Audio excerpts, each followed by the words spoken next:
Today is Thursday, May 20th, 2021. Coming up on Roland Martin Unfiltered, California Congresswoman Barber co-sponsors the third Reconstruction resolution to address poverty and low wages. We'll show you today's news conference. In Chicago, Mayor Lori Lightfoot announced she would only give one-on-one interviews to reporters of color. White reporters are really upset. I'm going to explain to you why she was right. Also, Congresswoman Karen Bass says the Floyd Justice and Policing Act won't be ready by May 25th, the first anniversary of the death of George Floyd. In the Minnesota Court of Appeals, heard arguments on whether the three former police officers involved in George Floyd's death should face additional charges. Plus, in our Where's Our Money segment, Byron Allen hits McDonald's with a $10 billion lawsuit. I will have the details. Plus, we'll be joined by Grammy Award-winning recording artist Major to discuss being honored for his 5-year-old release, Why I Love You. It's time to bring the funk on Roland Martin Unfiltered. Let's go. He's got it. Whatever the biz, he's on it.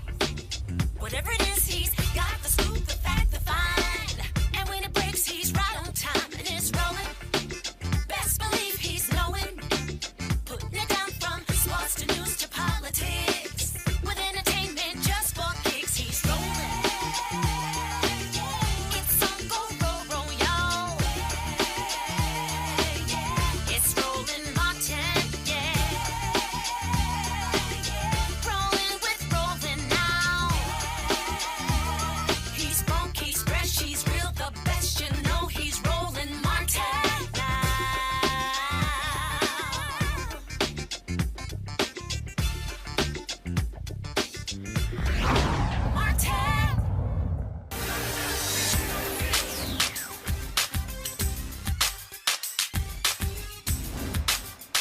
Been frozen out. Facing an extinction level event. We don't fight this fight right now. You're not going to have black-owned media.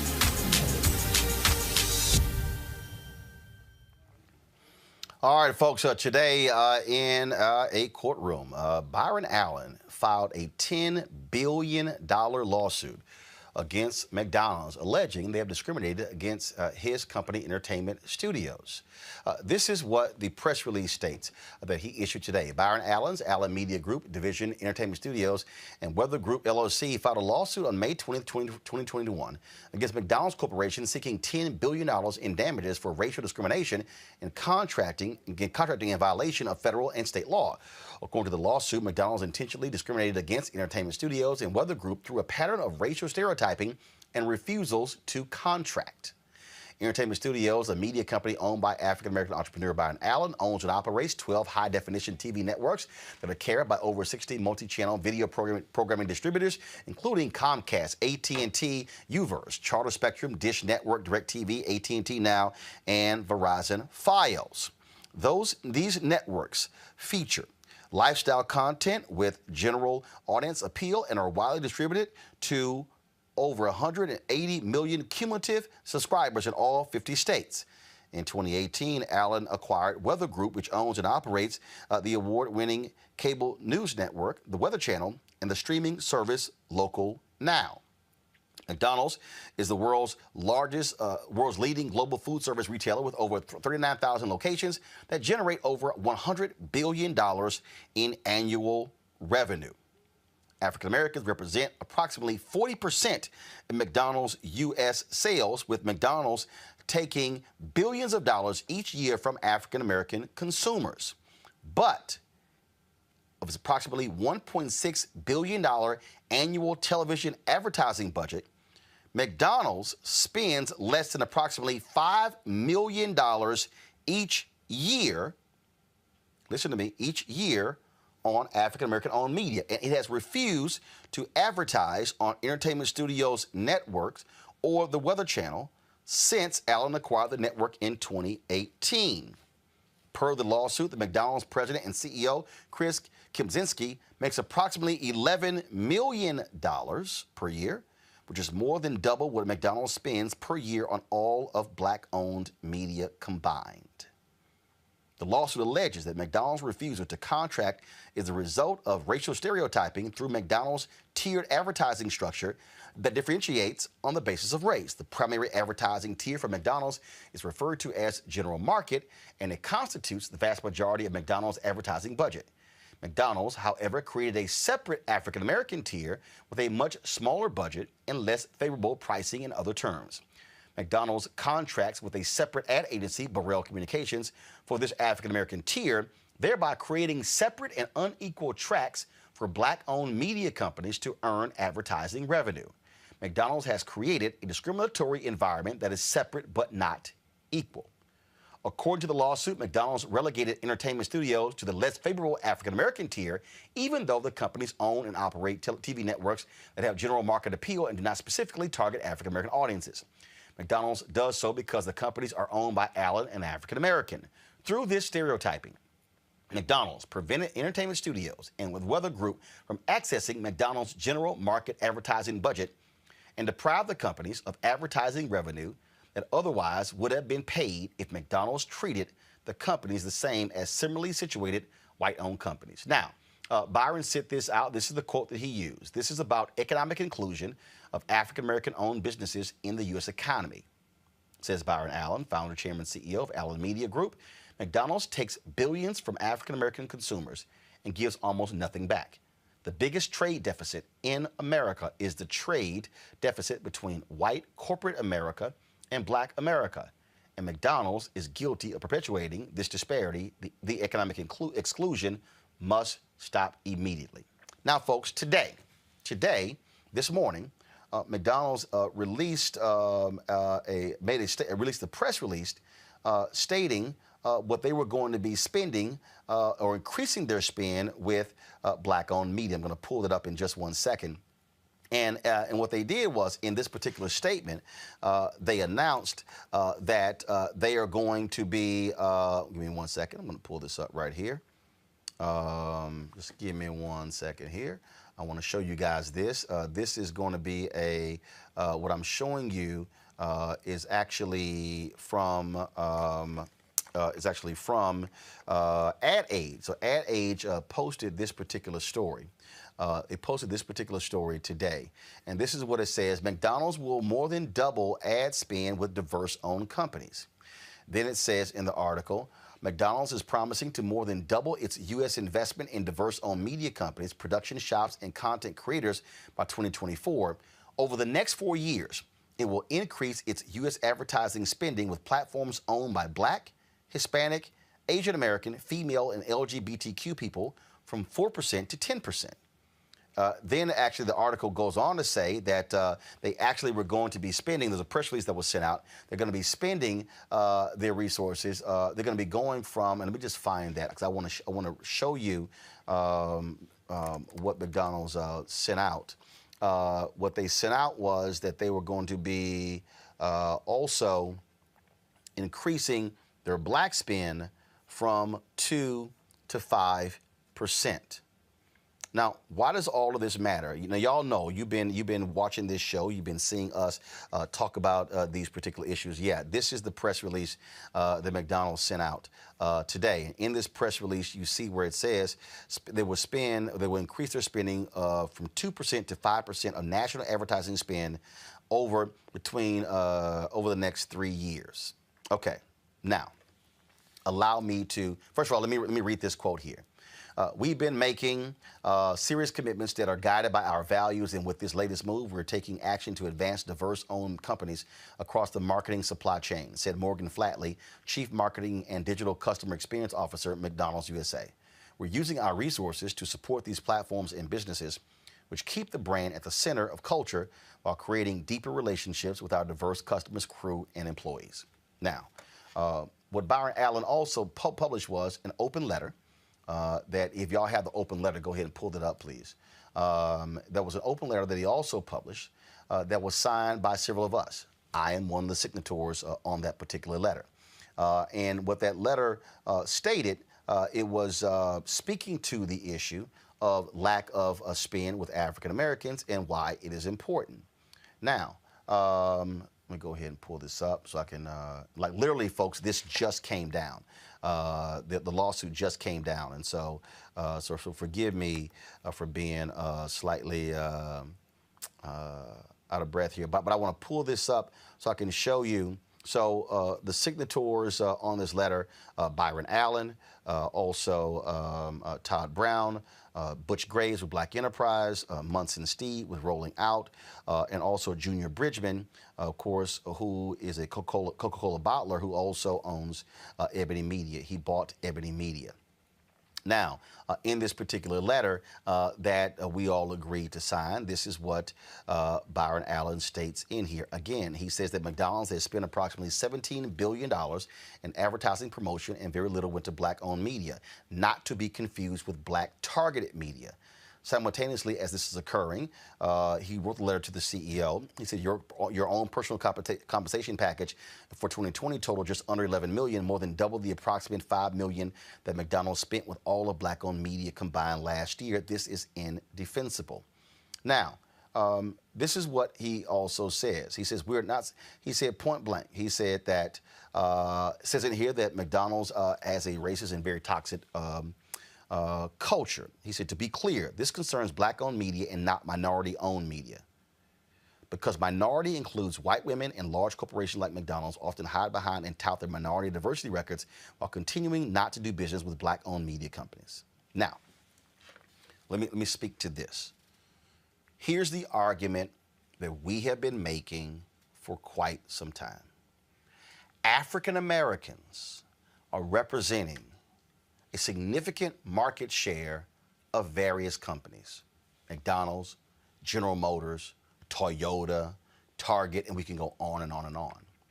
Yet when you start asking how much of that money is coming back to Black-owned businesses, it's not even remotely the same.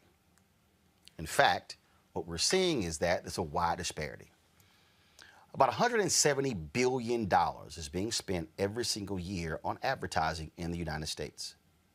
Prior to our campaign, Black-owned media has been getting 1%. You heard me last week talk about the Forrest Marsh Group. They receive a significant number of federal contracts for advertising. How much of that is going to African Americans? Well, according to a 2018 study asked for by Congresswoman Eleanor Holmes Norton, the federal government over 5 years spent $5 billion. Black media got $51 million out of the $5 billion. Let me repeat that. Black-owned media got $51 million out of the $5 billion. That's on a federal level. McDonald's announced they're going to go from 2% to 5%. That means that all this period, African-American, Black-owned media have only been getting 2%.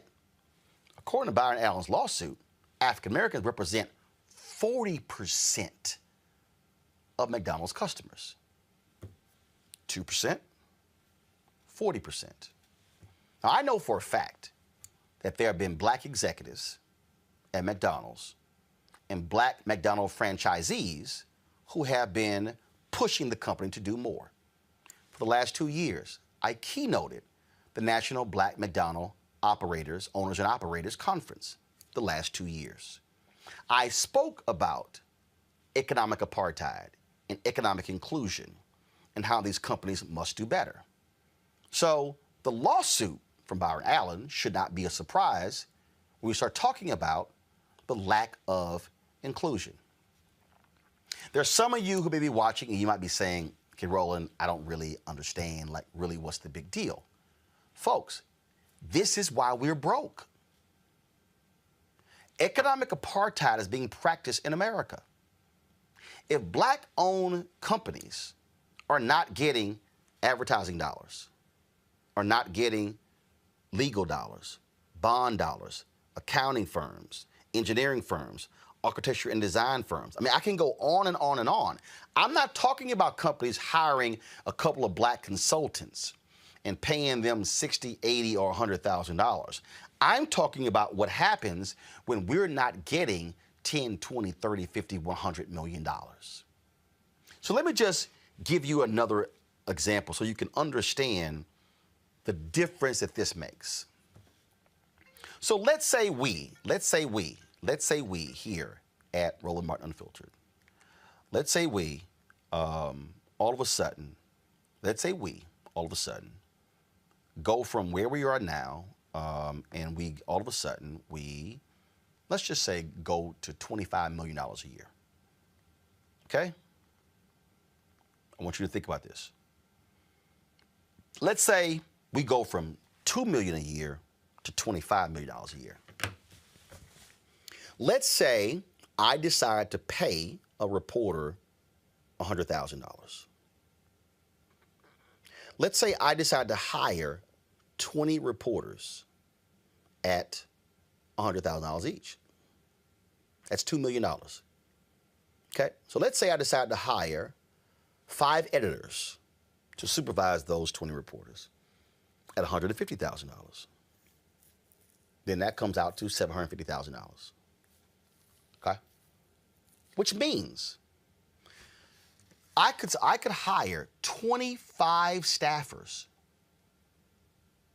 and spend, you throw in benefits, things along those lines. So let's say I would spend upwards of $4 million. Let's just push it to $5 million. I got $23 million more. It means I'm left with $18 million. That means we can now spend money on advertising and marketing. That means we can actually hire more producers. That means we can upgrade our technology. That means we can build capacity. But when that doesn't happen, when we don't get those dollars, we can't do that.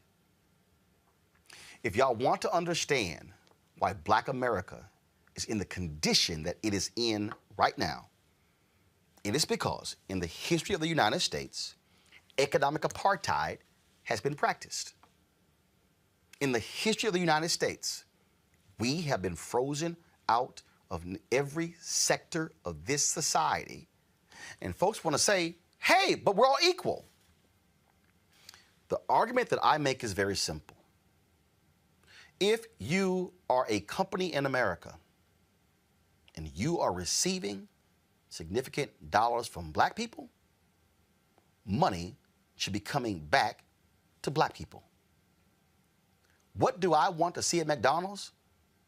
I don't want to see 200 Black franchisees out of 39,000. I want to see 13% of the franchisees at McDonald's are Black. So let me do the math. You said that McDonald's has 39,000 franchisees. I'm just going to go ahead and do this here. I just think because I'm walking y'all through this here for a very precise reason. Because I think a lot of times we don't properly explain this. And I think the customer needs to be fully aware. You're the consumer. You need to be fully aware of what I'm talking about here. So let me see if I can go ahead and do this here. I'm going to try to do it with my iPhone. I just want y'all to understand, because I'm walking you through this, because I think you need to be aware of why the battle is going on. Henry, can you see my calculator? You should be able to see it in a second. Okay, so 39,000. There are 39,000 McDonald's franchisees. Let's say 13% of the population is African American, times 0.13. That means that if you did the math and you said African Americans represent 13% of the population, of McDonald's 39,000 franchisees, we should have 5,070 franchisees. Right now it's less than 300. So let me go further. Go back, 39,000 franchisees. According to Byron Allen's lawsuit, African Americans represent 40% of McDonald's customers. So we do 39,000 times 40%. That means that if you took the number of customers, African American customers of McDonald's, and said that should be then represented by franchisees, we should have 15,600 franchisees. 15,000 out of 39,000. So to go from 2 to 5%, I'm not satisfied. I appreciate the statement McDonald's put out. I appreciate the comments that are in the press release. But I'm sorry. I am unwilling to accept an increase from 2 to 5% over the next 4 years. Like I said about General Motors, McDonald's, do 5% now. Why are we waiting? We know the black companies that exist. We know who they are. We know where they work. Folks, this right here, this is a list of the people who signed the letter. This is a list, and I read it. And I'm trying to get people, see, we have been told, and I guarantee you, Greg Carr will show you with all the books behind him. How long have we been told? Wait. Wait. Be patient. Byron Allen's company, black owned. Earl Butch Graves Jr., black enterprise, black owned. New Vision Media, black owned. Munson Steed, CEO, rolling out, black owned. Todd Brown's launch Urban Edge Networks, HBCU League Pass, black owned. Ebony Media, Junior Bridgman, black owned. Blavity, black owned. I can go down the line of black owned media companies that exist right now. So the question is, why are these companies saying we've got to wait till 2025 to reach 5%? People say, be patient. We have been since 1619. We've been patient since 1865. We've been patient since 1877. We've been patient since 1954. We've been patient since 1960.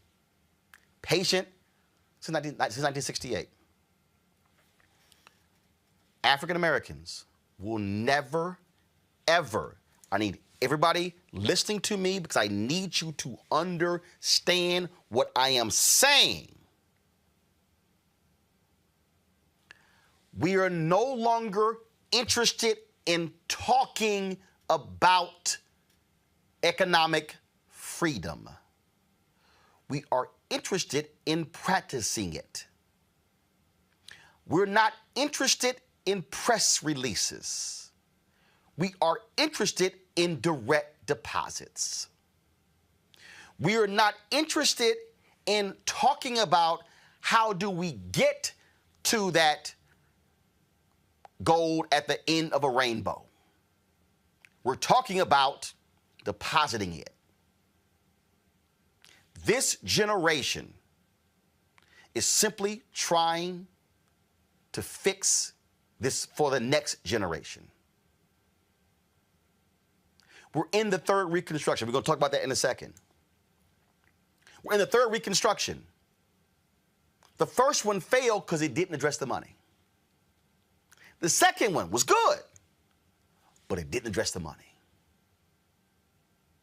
We are no longer interested in just talking about voting rights and mass incarceration and criminal justice reform and health equities and education. Because, folks, this is America. And if you want to understand America, you must deal with the money. And if we, as black consumers, are spending it, we, as black owners, should be receiving it. My panel, Rishi Colbert, Black Women Views. Dr. Greg Carr, Chairman, Department of Afro-American Studies at Howard University. Also, Mustafa Santiago Ali, PhD, former Senior Advisor for Environmental Justice at the EPA. Reese, I want to start with you. Folk love talking about politically. Oh, black women. Oh, yeah, black women. We can get black women to turn out. But do you fund black women? Do you invest in black women? Are you hiring black women to be event planners? Are you hiring black women to be political consultants? Are you hiring black women to be pollsters? Are you hiring black women to produce the radio commercials? Are you hiring black women to produce the television commercials? Are you hiring black women to actually place the media? See, folk love our labor. They love us being political sharecroppers. They love for us being retail sharecroppers. But when we start talking about us selling the crops ourselves, then we're told to be patient. Not anymore. I completely agree with you, Roland. It's time to cut the check. I'm tired of the thank you, black women, for saving us. Thank you, black people, for saving us. And what do we get? We need a return on our investment, point blank, period. And it's long overdue. And I agree with you, Roland. We're not talking about cutting carbon emissions in the entire global world. We're talking about giving us some damn money. And y'all got the checks right now. You got cash on hands. So you can go on ahead and cut the check and put that direct deposit in these bank accounts. Anything else is nothing but rhetoric. And like I always say, I don't care about the rhetoric. I want to see the receipts. And it's time to start bringing some receipts to all of these pledges and all of these announcements that they're making. And as Byron Allen in the letter that you signed says, it's not just minority owned, it's black owned. I'm trying to figure out how the hell they have this wide bucket that pretty much captures at least 50% of the country in terms of what they describe as diversity, and say that whole diverse bucket is going to get 10% within the next 5 years. The math ain't math in McDonald's. We spending the money. I see McDonald's at the Essence Festival. I see McDonald's at all kind of black shit. But when it comes to paying black people, the actual owners, not just black targeted companies that are still white owned, they got nothing but excuses. So I'm with you 100% on this one, Roland. It's time to cut the check, not 5 years from now, but today. Mustafa, let me be clear, and I know many of them. There are African Americans. First of all, McDonald's, our frat brother, was the first black CEO of McDonald's, Don Thompson. 18 months, and the board decided to get rid of him because they felt that he wasn't turning the company around fast enough. And then they hired a white CEO who executed Don's plan. That's how the company rebounded.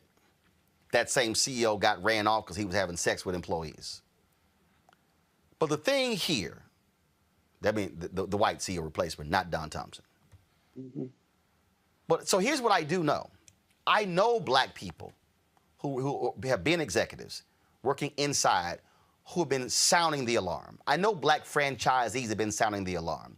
I know that there are black people who are at Target, who are at GM, Ford, Chrysler, Mercedes, BMW.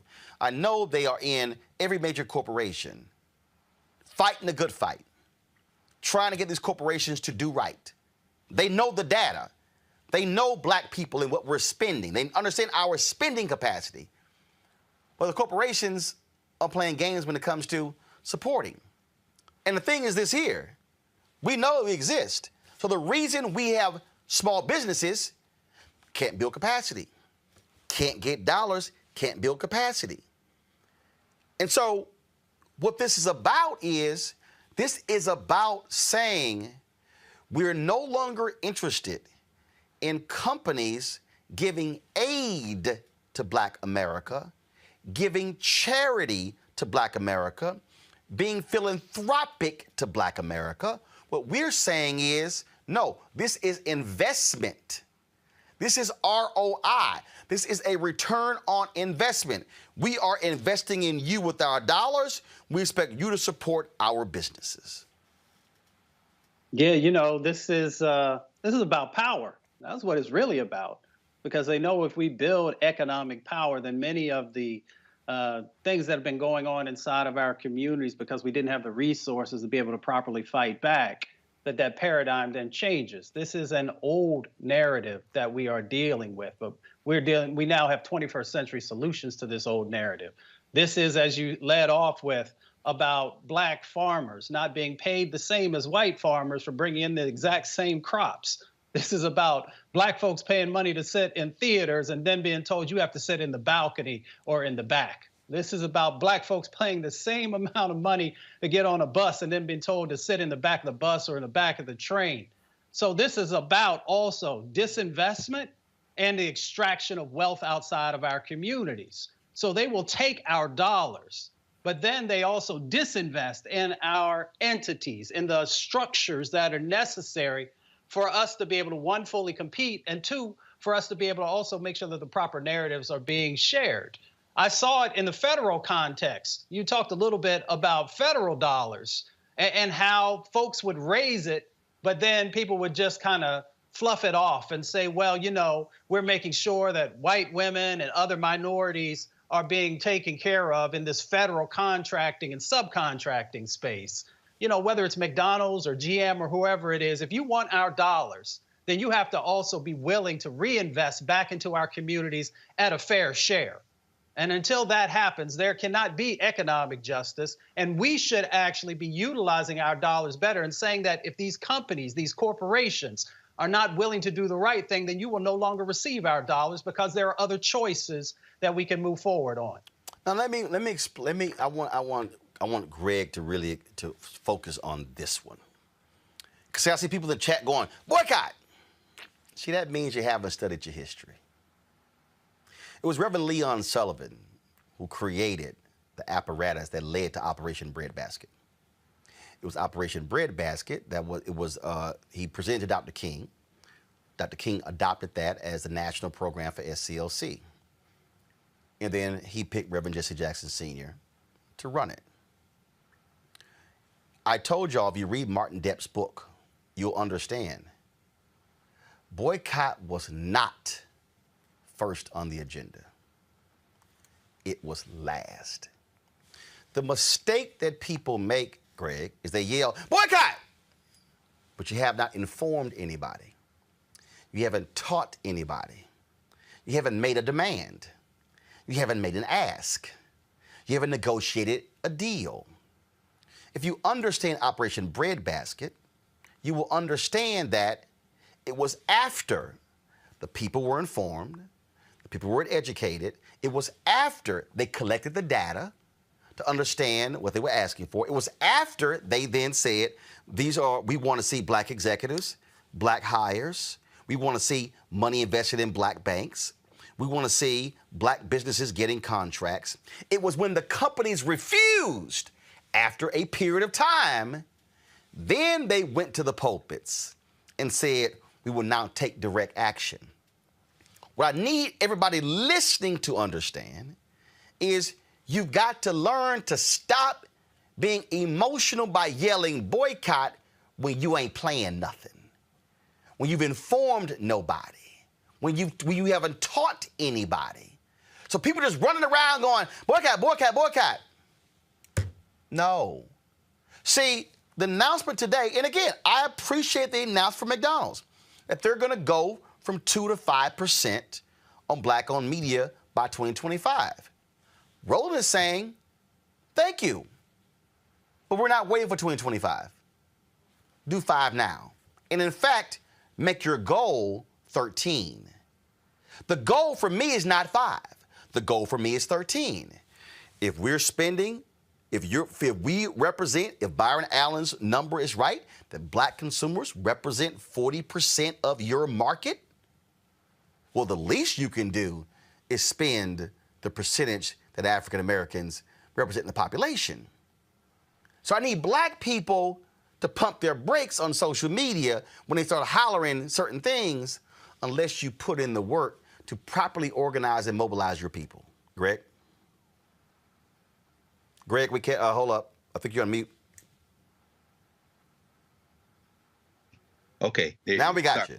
Yeah, I was typing on the computer over there. I was trying to pull up the case. I haven't read the case yet. If he's following the same strategy he followed in the Comcast suit, then this is a federal case. He's using that Civil Rights Act again. I was paying very careful attention as you narrated through there when he said separate but equal. Referring, by the way, interestingly enough, to Tom Burrell, who those of you who know the history of black advertising, and you've led us through this many times, Roland, is the brother who all but invented the whole notion of targeted advertising when he did it for McDonald's. Remember that Calvin's Got a Job commercial? That was Tom Burrell, who apparently is getting one of these crumbs that McDonald's is. Well, no. Tom Burrell, he sold Burrell, so he no longer controls Burrell. Oh, he doesn't. So what is that Burrell then that they're talking about? No. That's the same Burrell.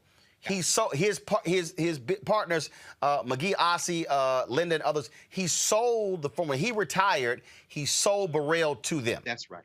That's right. Thank you. Because, you know, like you, Tom Burrell has shown some interest in investing in HBCUs. He created a Burrell Fellowship at Howard.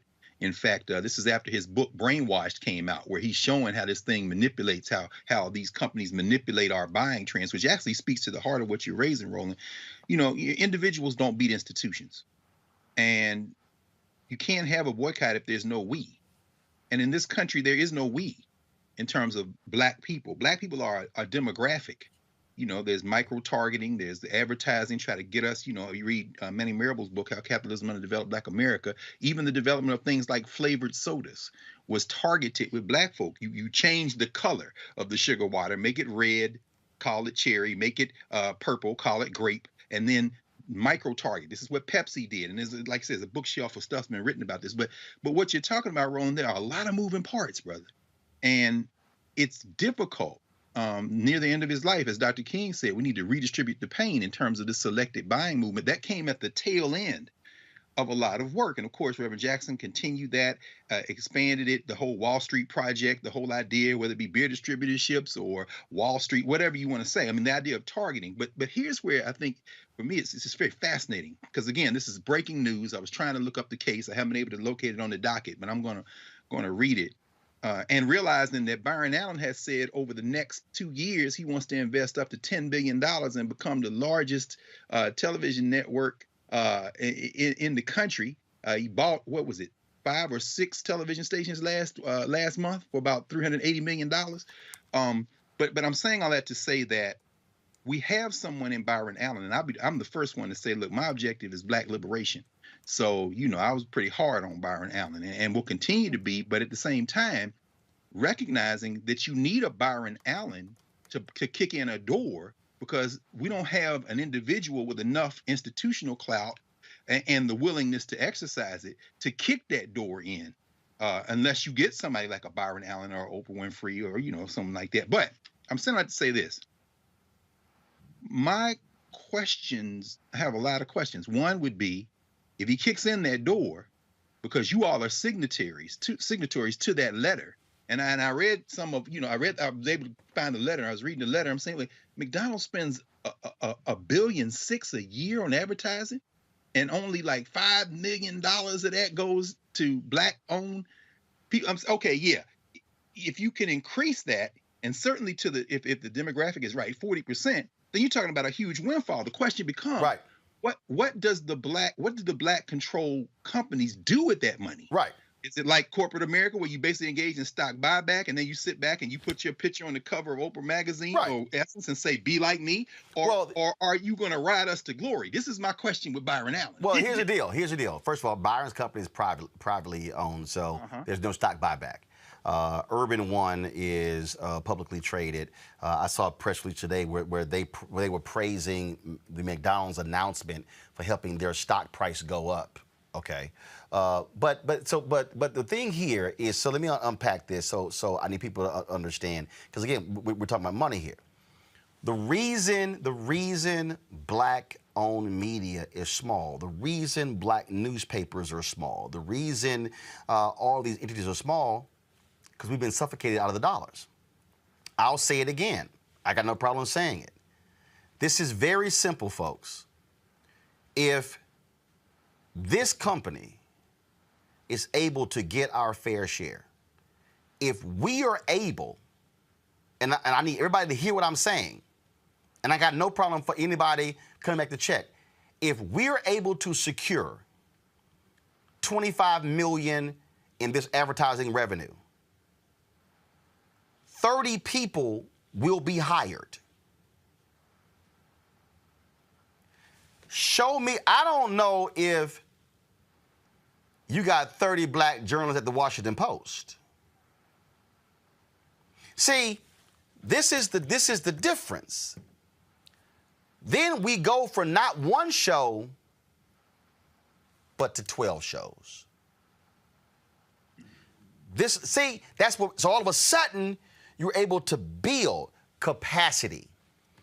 Fox News, makes $1.5 billion in profit, not revenue, profit. So the reason CNN has CNN.com, they're doing CNN Films, they've got CNN Network, CNN International, CNN, all the different divisions, because they're getting the advertising revenue. So now imagine black media now going from crumbs to a whole slice. Now you ain't hungry.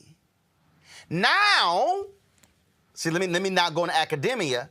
Now, we shouldn't be upset when the University of North Carolina plays games with Nicole Hannah-Jones for tenure, because now we can turn right around and invest that money in HBCUs and say, damn them, y'all now have the money to hire folks for tenure.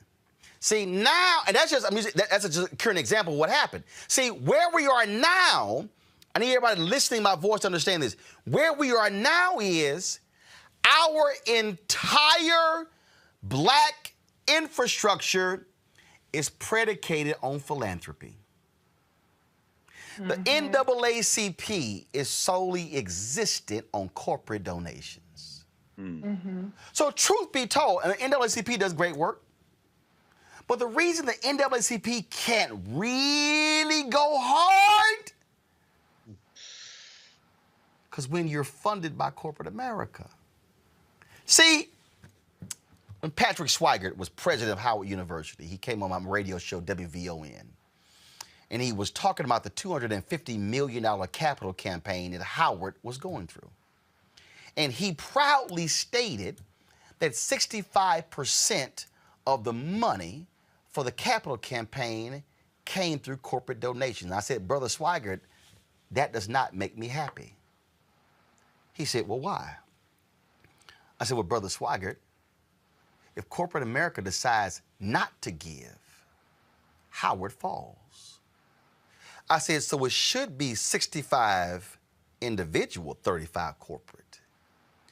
If people start examining our black institutions, when the corporations pay our black businesses, then our black businesses can buy the tables. Then our black businesses can do the fundraisers for the black politicians. Then the black business owners, when Mustafa is working on environmental justice, we can say, brother, you don't have to sit here and go to that white nonprofit and beg them and kill yourself for $100,000. Here's $1 million. That, folk, is why we are sitting here. Greg, you talked about the money. I need everybody listening to me again. Let me go ahead and pull a calculator out. This is how much money. This is how much money right here. Matter of fact, I don't even think I can put it all on here. Can't get that billion. Y'all, I can't even put billion on here. So we're just going to use 170 million. Right now, in the advertising industry, $170 billion is spent on advertising. We get 1% of that. That means that what we get, y'all see that's 170 million. Pretend that's 170 billion. This is what we get right here. Just pretend that's 1.7 billion. So out of 170 billion, black-owned media gets 1.7 billion total. Y'all, if we go from a 1.7 billion collective to 17 billion collective, that completely changes the game. That now means, oh, CNN, y'all got satellite trucks? So do we. That now means not, well, Roland and Henry and Anthony, is only 3 of them can go out and broadcast remotely. I can now send out 20 crews to broadcast from different parts around the country. That's how the game has changed, Reese. And I need our audience to understand. Every time you spending that dollar, you should be saying, what's the return on investment to black people? Yeah. Absolutely. I mean, here's the thing. I understand where Dr. Carr is coming from. However, we still live in a capitalist society. At the end of the day, even if Roland Martin and Byron Allen and Blavity or whoever else got all the money and just pocketed it and put their faces on a magazine, it is what it is because it's a capitalist society. And so it's not coming out of our pockets necessarily. It's coming out of McDonald's very fat pockets. So no, but remember, it's coming out of our pockets because we're the ones putting it in their pockets. That's true, but I mean, in the sense that right. At the end of the day, McDonald's is going to spend the money. It's about how you divide the pie. And we always have to go to the well to black people and over again. Actually, Roland, I agree with your point in terms of reliance on corporate donations, but it is kind of tiresome that every time black people got to come up with their $5 and they $10 and they $15, and we got to scrape and scrounge to fund things when there's plenty of money out there. It's just not coming to our institutions and to our companies. Right. Now, I firmly believe that the money going to our institutions will have a positive impact, as you laid out, Roland. It will have the impact of our stories being told. We have more autonomy. We have more capacity. And we know in this country, if it doesn't go viral, you don't get justice. So when this person is shot by the cops, if it doesn't become a hashtag, if it doesn't make it to CNN, that person's not getting justice. So there are real implications to scaling up the capacity for black businesses. But my point is, aside from all of that, we still got to make demands of these institutions, of these corporations, to give us a bigger slice of the pie. And it shouldn't always just be, okay, at the same time, riding the black institutions for what they're going to do for us. They ain't got the money yet. Right. Yes, we need to hold them accountable, but we don't even hold the same amount of accountability for the white. Not you, Dr. Carr, but I'm saying as a community, we don't hold the white companies that are receiving the other $170 billion accountable for what they're doing for our community. So that's all my point is, that we got to get the money. They got the money. Let's get it. And then let's hold our institutions accountable and say, all right, now you got this amount of purchasing power. What are you going to do for us? Look, Angela Brock, I appreciate Angela sending me a $100 donation.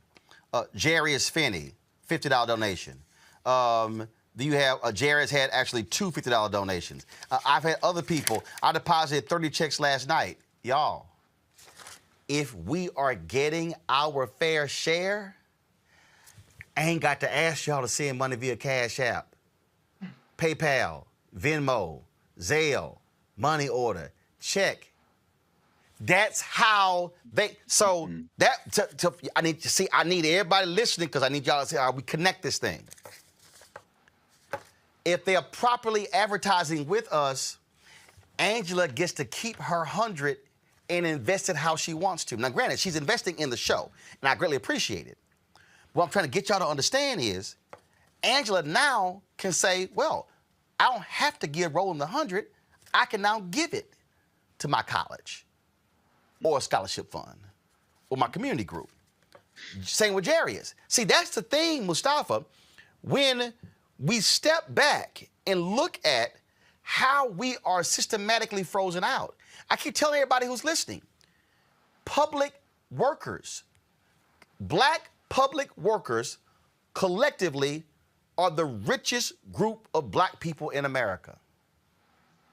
Now, somebody watching going, Roland, I'm a school teacher.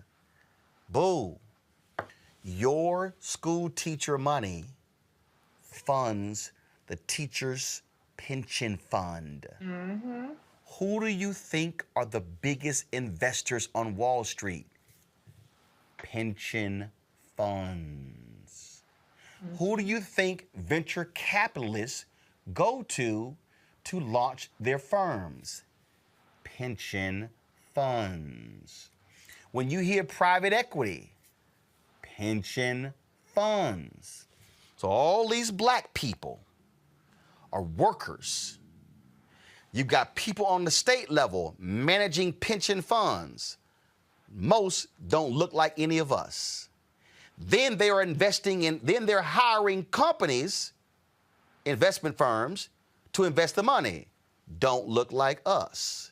Companies got 401k programs. They're not using Ariel and not using Eddie Brown in Baltimore, black-owned mutual funds. So here they are. I need y'all to hear me. They are taking the collective wealth of pension funds to invest in Wall Street and Silicon Valley to make white people rich. It's connecting the dots. Mustafa, it comes down to the money.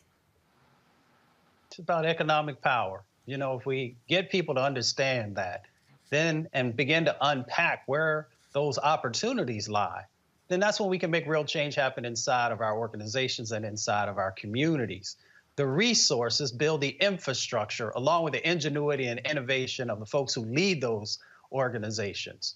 And when you understand that dynamic, then you understand why you have to put your strategies together and push these corporate entities that are not doing us a favor. That's the thing that we got to get people to understand. They're not doing us a favor. They have a responsibility to move these dollars back into the communities that are supporting them and help to build their infrastructure. Right. So it's time for us to be able to build our own infrastructure. And that's why, Greg, Harvard has a $40 billion endowment. That's why Columbia and Cornell and Texas A&M, because when you've been sitting on the money, and when folks pass on and they give to the university or they drop these millions upon millions, and so sure, folks are excited that Mackenzie Scott, the ex-wife of Jeff Bezos, has been sending, she's just increased the endowments of all these black universities.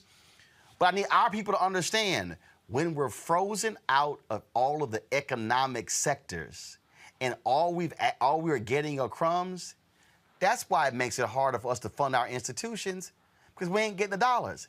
That's what happens when you got black kids who now have significant college debt because the mama and daddy couldn't get the high-paying jobs, which allowed them to save to be able to pay for their college. All of these things are interrelated, and just so I need everybody to understand how you also create black wealth, my wife and I don't have any kids.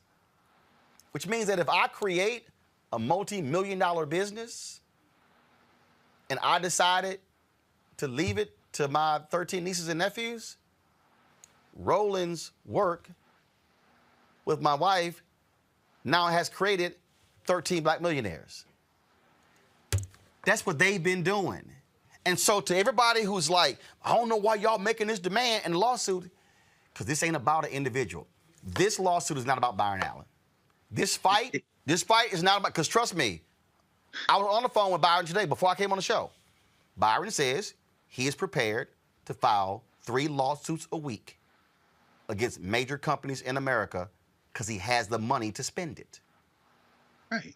So, and what I am doing is working with other black media to say, to Greg's point, be in position when you receive the money to deliver on the goods in order, because they're going to try to play games with the numbers. This is all we're saying. But this fight we're in right now, y'all, this is what the first and the second Reconstruction was about. Don't get just caught up in somebody saying, pass the George Floyd Justice Act. No. You better confront the money. Greg, final comment before I go to a break. No, I'll say real quick, brother, there's no we. That's very painful for me to say. There's no naturally developed we. Yep. Byron Allen could say that, and I hope he follows through on it. But the simple fact of the matter is, in the court, it's only Byron Allen. And I'm saying that to say in this larger context, it's very important for us to understand this. I say this often to my students. I said, our solidarity was stronger the farther back you go to the lash, because we were held together through apartheid into a need for collective communal work. So when you see 1921 sitting there listening to us, Mother Fletcher yesterday testify in Congress about Tulsa at 107 years old, the Greenwood district of Tulsa was what it was because Jim Crow held that community together. And after they torched it, they then rebuilt it bigger people don't understand. In the 1940s, so-called Black Wall Street was bigger then than it was in the 20s. They rebuilt. But what happens is when you remove the hedge of segregation, Right. see, capitalism is all inclusive. None of us are frozen out of capitalism. Harvard has the endowment because the John Harvard had plantations in the Caribbean and among other places. It was based on labor theft, our labor theft. Once you have accelerated and gained that type of advantage, you never lose it. Right. The inequality just continues to expand. And so I guess what I'm saying is that it's more than us just thinking that there's a we. We can't stipulate that we.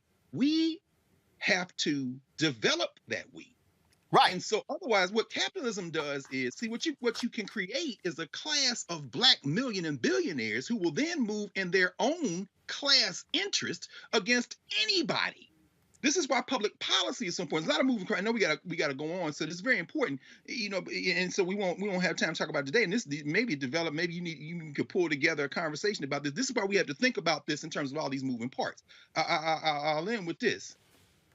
Our HBCUs are increasingly reverting to the mentality that I would closely associate with Booker Washington at the turn of the century, which is injecting these HBCU curricula with basically employment agency curricula as these same companies move toward diversity, equity, which is they're being forced to do because of the people in the street who do not have that wealth. But the concession is we'll pull a few more of you Blacks in, make you a little bit richer, and as a result, the idea of developing a common mentality is checkmated in a capitalist society where we have taken individual progress as a proxy for collective progress. Kwame Nkrumah said it. Seeing Black millionaires is not evidence of progress. That's evidence of what capitalism does to maintain and extend its interests. And so I guess what I'm saying is we really have to think very seriously about this. And so I'm glad to see Byron Allen in court. He needs to file all those lawsuits, and he never needs to leave that table with you and the brothers and sisters who, if they had the money, would turn around and hire everybody, because I don't see any evidence yet that these Black millionaires and billionaires who have some institutional control turn around and invest that wealth in transformational projects for the collective. And that's where, and again, this is the last point before I go to the break. That I need people to understand this. There's a reason why when we have these Where's Our Money segments, and y'all hear me talk about Black advertising, you hear me mention law firms, engineering firms, architectural design firms, event planning, limousine companies, catering companies. There's a reason why I've given the challenge to Black board members. Don't sit your ass on these boards and pick up your stock options and your check and you not sit at the table saying, no, I need to see the Black folks up and down. See, if all of a sudden, if this was all about, like I got some fool talking about, oh, you're trying to enrich yourself. No. See, my grandmother had a catering business. My brother now runs the catering business. So I want to see Black caterers get their money. I want to see Black folks run audio visual get their money. I want to see Black folks who are handling the car transportation get their money. Yes. See, that's where the we comes in. And so do understand, when I'm having these conversations with Byron Allen, we are having broad, deep conversations. Yes. See, y'all got to look at the list, who signed the letter. Now, the names on this letter are different than the first letter. Y'all can go back and look at the first letter, but the names on this one are different. First of all, the first letter we signed had 8 names. This one only got 5. Y'all look it up. So not everybody has been trying to roll. Some folks jumped off. Why am I saying that? Because this fight can't be won with scared Negroes. That's right. I could very easily be quiet and get a small check. I can't do that. Because if you tell me I should be happy with 2%, when I know we should be getting 10%,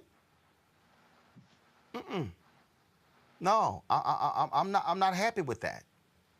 Folks, this is about we understanding how the dots are connected.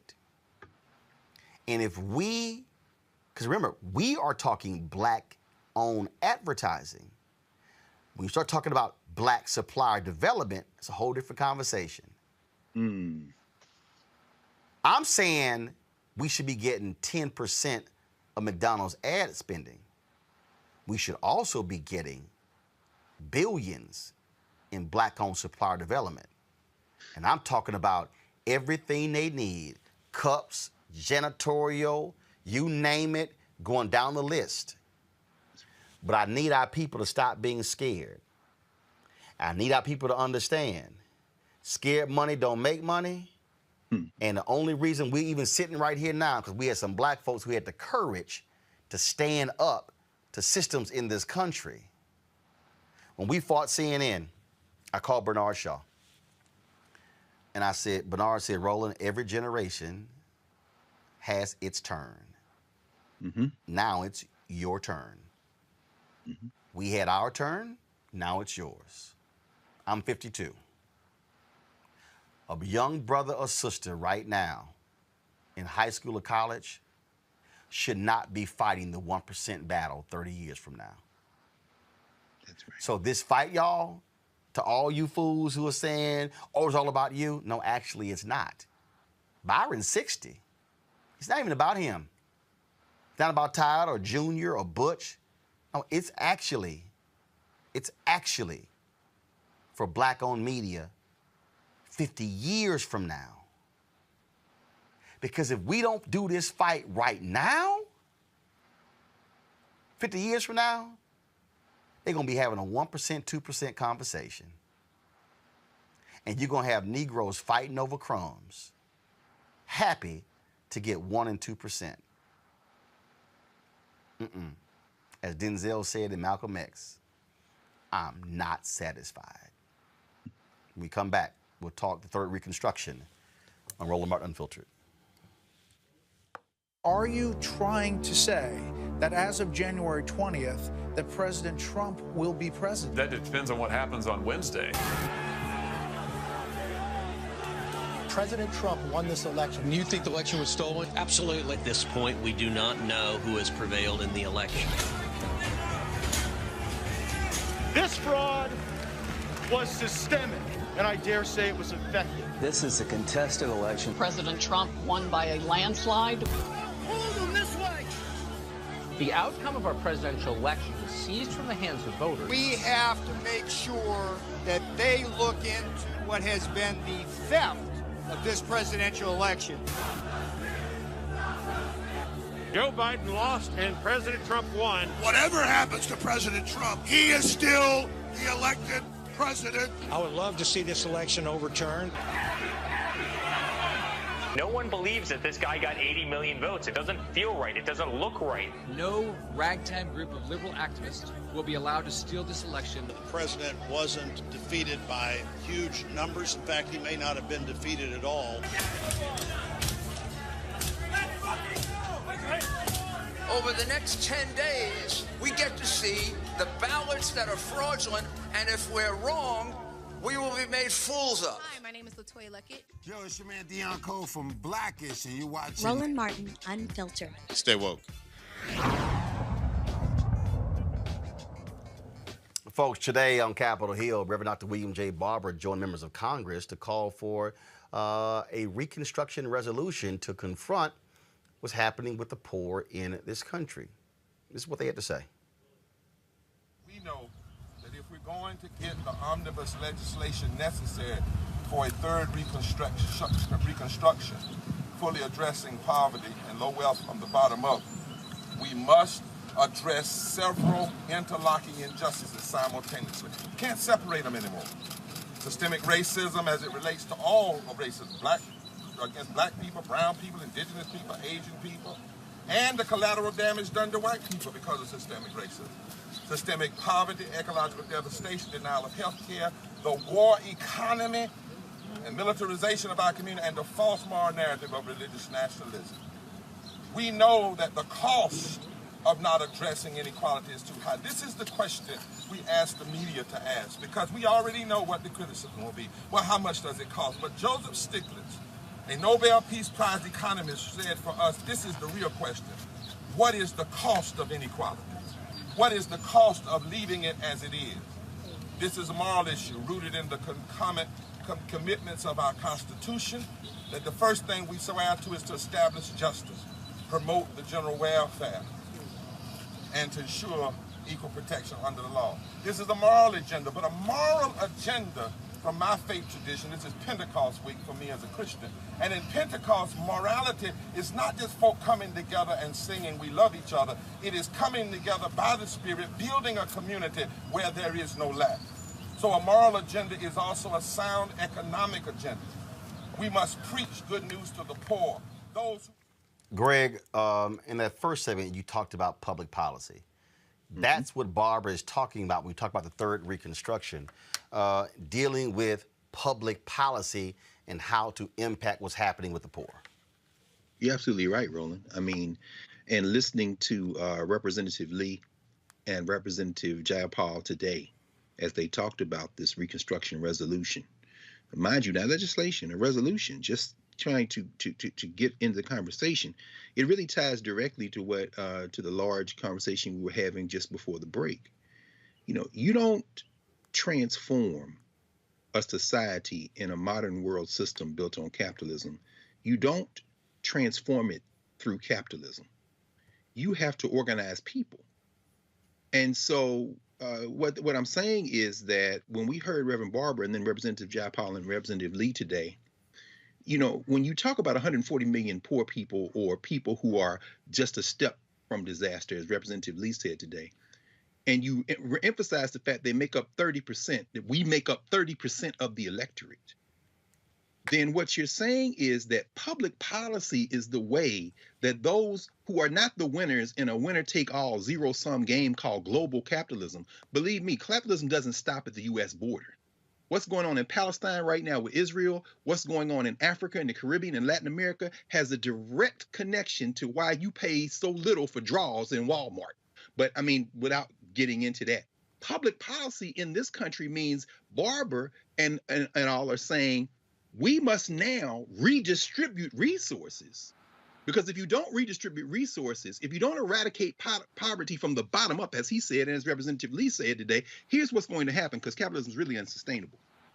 Those people who don't have a place to eat and sleep, those people who don't have health care, those people who don't have a capacity to earn a living wage, you know what those people are going to say? They're going to say, well, I guess I'm a loser. I guess I'll sit down here and die. No.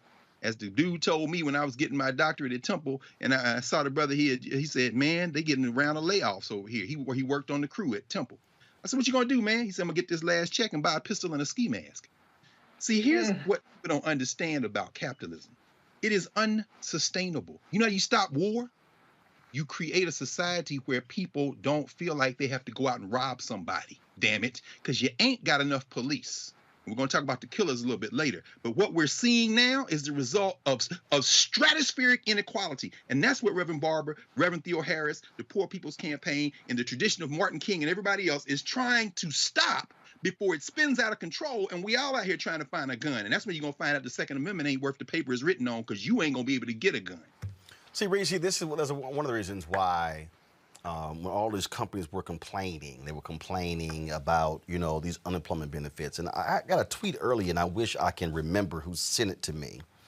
And it was one guy who he had to raise his wages to $15 an hour, and then he started marketing his available jobs.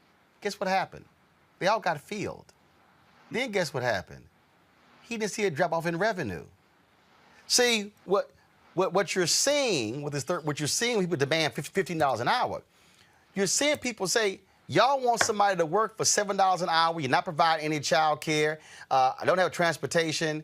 So hell yeah, if I gotta go through all of that, I might as well just take unemployment if literally I can't even afford the child care. So all these pro-lifers, the party of family values, don't like Head Start, don't like prenatal care. All of a sudden, y'all want to holler why these lazy folks can't work. A lot of them want to work, but there are other impediments to keeping them from working.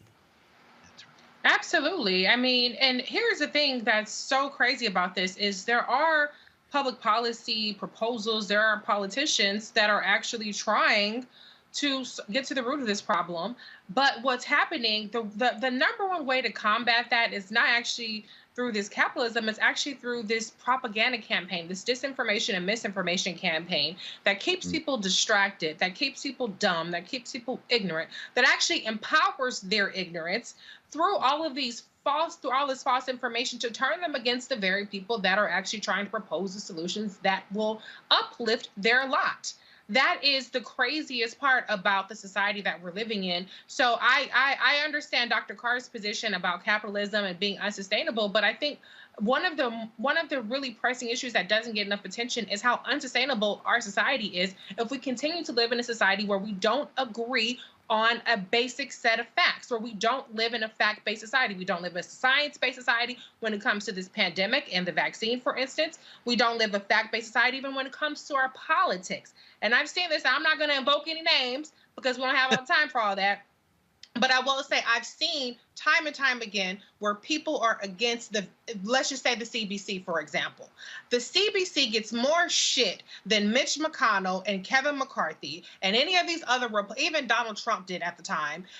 And they're the ones who have put forth the HR 40 Commission. They're the ones who have been the conscience of the Congress. They're the ones who have for decades tried to push forth poverty-reducing measures, universal health care. John Conyers was the one who introduced it over and over again before Bernie Sanders became popular for not championing it, but for talking about it, let me say that.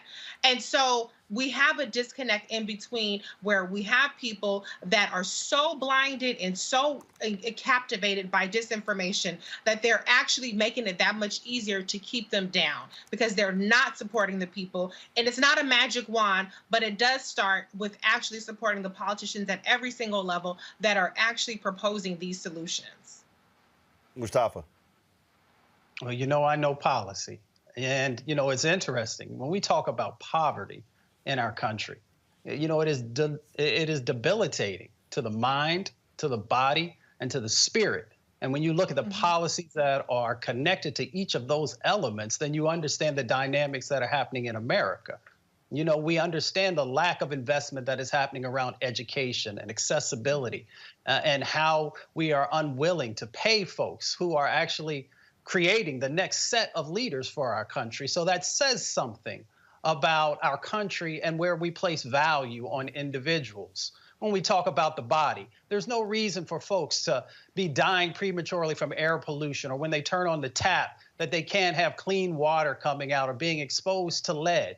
We know that in our country right now that we got a wealth gap that's going on. So this resolution begins to get people focused in the right direction if they're willing to actually do the hard work. When you got $171,000 going to white families and $17,000 going to black families and brown families, then you know you got a problem that you have to be able to address if you're serious about the dynamics that are going on in this country.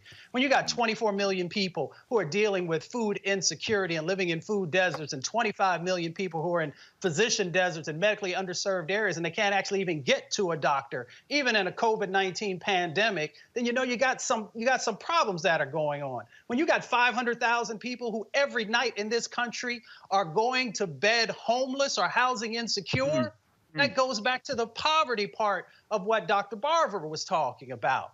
When you got 2.2 million folks who are in prisons and jails and internment centers, and that you continue to feed that pipeline, when if you made the investments in these other areas that we're talking about, you could completely change that dynamic, and you could build wealth back in black and brown and indigenous communities, because the men and some of the women are not going to jail, but they're actually being utilized with that God-given ingenuity and innovation that they have. You can change the dynamic. And for those brothers and sisters who are focused on gun violence and the 36,000 people who are dying, it is tied to poverty.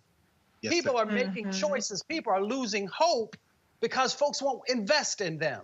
So when we have this resolution talking about this third set of opportunities, and when Biden, who I support, everybody knows that, and I love Kamala, then we should be having not just a Build Back Better campaign, but a campaign that is specifically focused on those individuals who have been unseen and unheard. And I believe that the administration is actually trying to do that. But sometimes we got to call it out.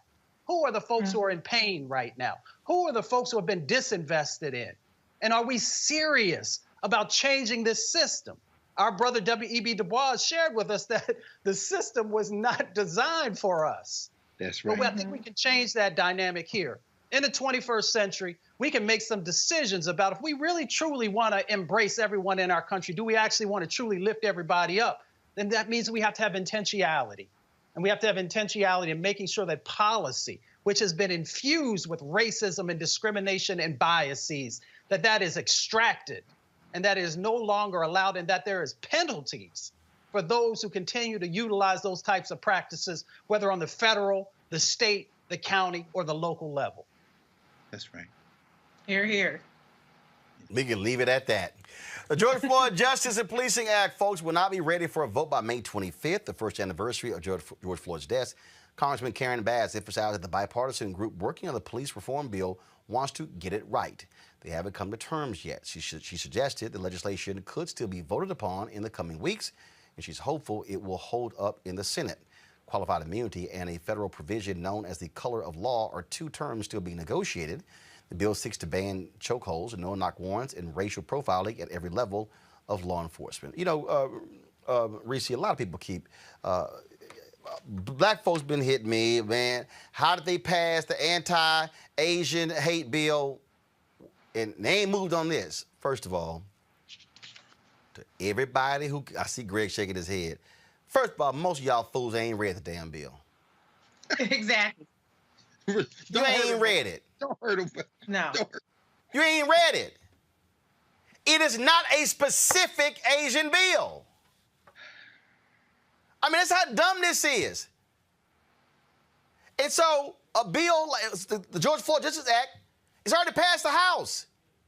It requires negotiation with their end. So these people are, where's that? Well, where's the anti-lynching bill? And I've been challenging these fools. Well, how many of y'all even call your senator? Ooh. You're sitting their asses around here complaining, where's this? What have you done? That's the thing that kills me, Reese. I mean, and it's like, yo, this is why it takes negotiation. Right. I would rather them keep negotiating than have no bill at all. Make it happen. Yeah, but also, I mean, here's the thing. Like you said, Roland, people don't even look at the details. I think there are, and I said yesterday, there are plenty of examples of how black people get screwed, justice is delayed, it's hard fought, or is denied altogether. But this COVID anti-hate crime bill is not one of those. It literally creates a DOJ employee position, which, by the way, you don't even need legislation to do this. They could easily do this on an executive level. But I understand that Congress wants to get a win, and they put this legislation forward. And it creates issuing guidance. This is not some new class of protection that's specifically only for Asian Americans. The hate crimes has been legal since the Title I of the Civil Rights Act, which was for black people, by the way.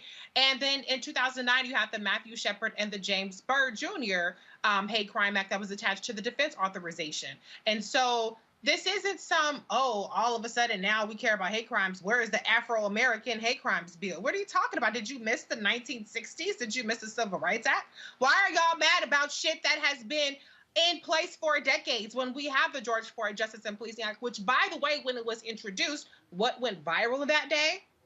Kente Cloth went viral. So we have to get serious about how bad we want these things to pass. It's not cool to only bring it up when you want to talk about, well, this person is getting that. They had, Biden is reversing transgender discrimination. They've signed the anti-Asian hate crimes bill. Where's our black ass bill? Well, where is the energy to pass it? Why did we not seize the momentum when people were out in the streets and we had a bill on the floor to pressure Mitch McConnell to get up Rand Paul's ass when he was filibustering the anti-lynching legislation that had passed 2 times previously under the leadership of then Senator Kamala Harris, Senator Booker, and even Tim Scott unanimously. And it had passed in the House, and Rand Paul was the one who filibustered it. So we have to get our shit together and quit looking at, they got this and they got that. When we get more, we focus so much more on getting cool points and scoring viral tweets and getting a clickbait and being the most woke motherfuckers on the internet. And then we wonder why our stuff is not getting passed. Right. So we have to get serious. We have to put the pressure on it. We should have done it 10 times more last year, but we were too busy arguing about this doesn't go far enough and this doesn't happen. And then a year later, everybody's complaining about the bill that they trashed and didn't get behind last year. So get serious and let's see what happens. But I already see people trashing qualified immunity. It might be out. Qualified immunity is probably going to be out, but we're going to get the ban on chokeholds, which is what is addressing Eric Garner and actually addressing George Floyd. We're going to get the ban on no-knock warrants. We're going to get the registry, the national registry, which something like that would have prevented the person who killed Tamir Rice from being able to get his job. So there's a lot of victories in this bill if we get behind it and quit trying to tear down any kind of progress that we can make so we can complain a year or 2 years later down the line that we don't have any progress. So here's what is interesting, Greg. And this is from an NPR story. And this is for the people, again, who don't read. It says the bill aims to make the reporting of hate crimes more accessible at the local and state levels by boosting public outreach and ensuring reporting resources are available online in multiple languages. It also directs the Department of Justice to designate a point person to expedite the review of hate crimes related to COVID-19 and authorizes grants to state and local governments to conduct crime reduction programs to prevent and respond to hate crimes. Greg, that's not only Asians. It's hate crimes. That's everybody. So for all the people who keep acting like, oh, the Asians got their bill, y'all, I told you, all these old fake-ass YouTube historians, Roland Martin, you did a video saying Congress can't pass a specific bill based upon race. Y'all, the attacks on Asians precipitated the bill. The bill ain't specific to Asians. It's not. If there's a hate crime that involves somebody black, this also impacts them.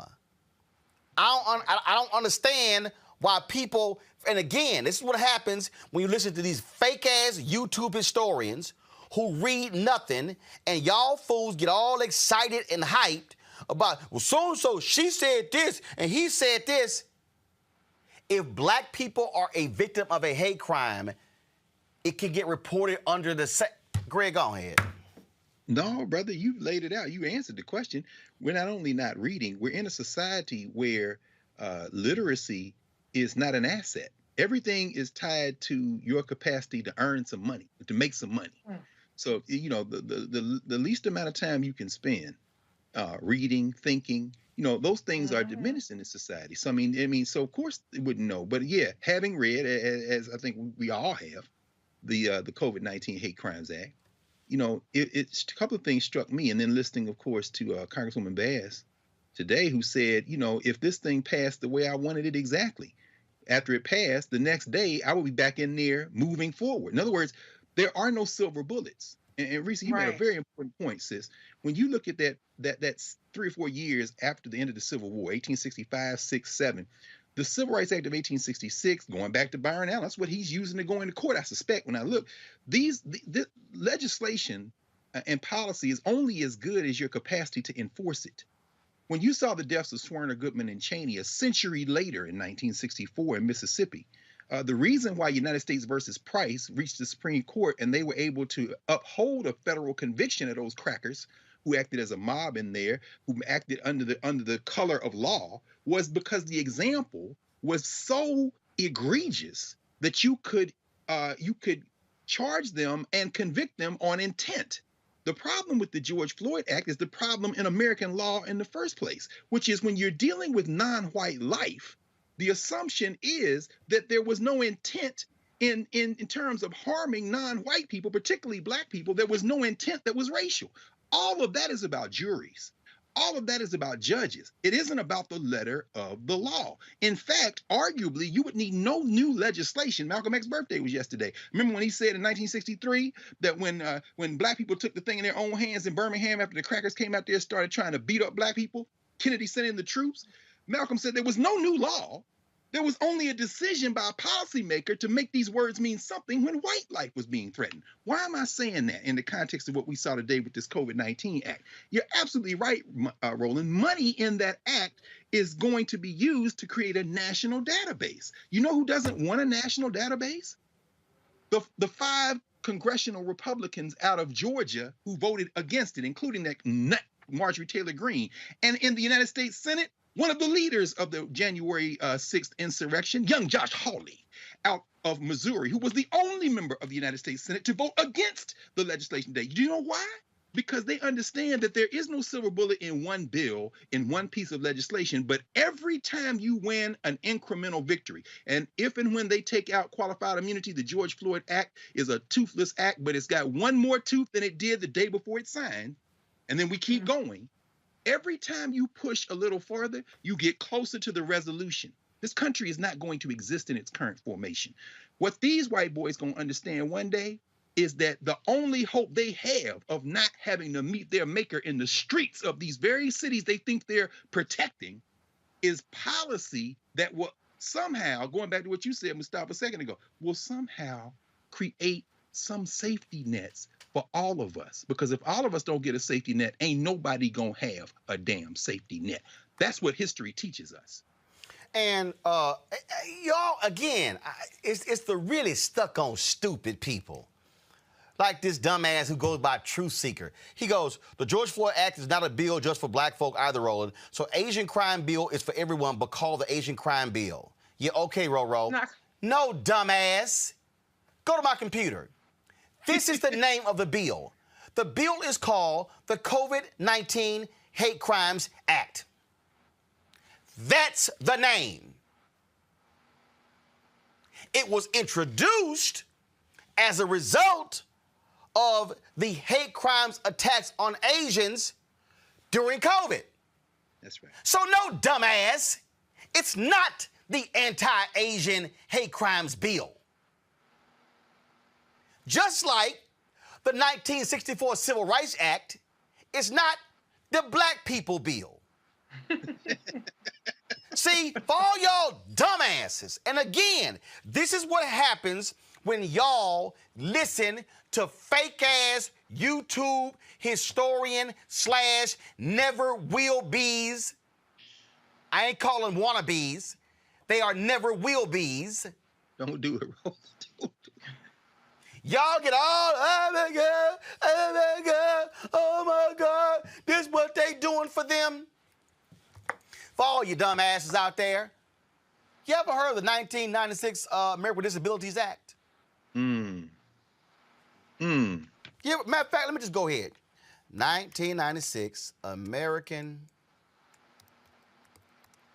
with Disabilities Act. Let me go ahead and pull that up. To all of the fools, okay? Do y'all know what the basis of this act is? The 1964 Civil Rights Act. That's right. 1964 Civil Rights Act was a bill that black people fought for, that dealt with the public accommodations, that later, because of, y'all, I'm sorry, did you just say public accommodations? Come on, brother. Yes, it applies to people with disabilities. Again, for ignorant asses who don't read. For those of you who literally know nothing, I mean, you know nothing. Title IX. Ooh. I'm sorry. Let me go ahead and type Title IX. Don't do it. You know there are no black women. There are no women who are black. Just like there are no black people who need accommodations, brother. What is... I know I got my last guess. I know that. What is Title IX? Title IX is a federal civil rights law passed in 1972. Where did it come from? The 1964 Civil Rights Act. Why? Because there was a racist from Virginia named Judge Smith, who thought that he could kill the 1964 Civil Rights Act by inserting a provision in there about women. What the dumbass racists didn't realize was it actually garnered more votes. So 8 years after the 1964 Civil Rights Act was passed, guess what? Oh, Title IX was created. So here was a bill black people fought for, was not named after black people, that actually was benefited from. Let me just give the last one to the dumbasses who ain't read nothing in school, who know nothing, and you prove your ignorance every single damn day. Haitians, why are there ballots in their language in Florida? Oh, because of the 1965 Voting Rights Act. Why are there ballots in Korean? Why are there ballots in Chinese? Why are there ballots in multiple languages? Oh, was that the black bill? No. Did black people fight for the 1965 Voting Rights Act? Yes. Was it to ensure our voting rights were protected? Yes. Was that for American descendants of slaves or foundational black Americans or B1 or whatever? No. Others have benefited from it. So for all you fools who ain't even read the damn COVID bill, who know nothing about it, and how the Asians got a bill and we ain't got one.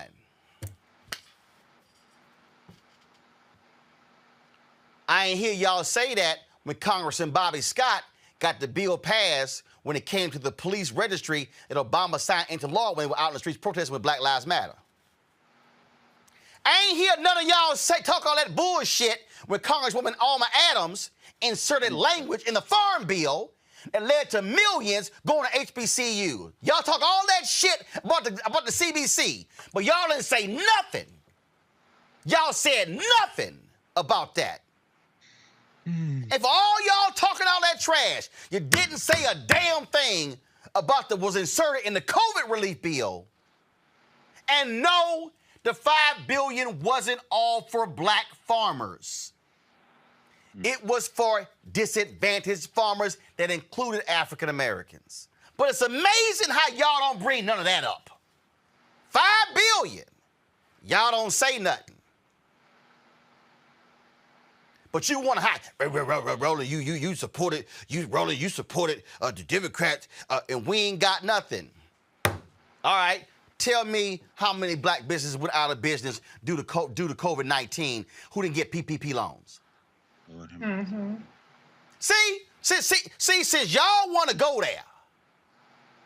Yeah, man, you sitting here, Reese, you sitting here supporting Kamala, and y'all all up here supporting the Democrats. All right, well, tell me this then. Did your ass cash that check? Don't, Roland, don't do it.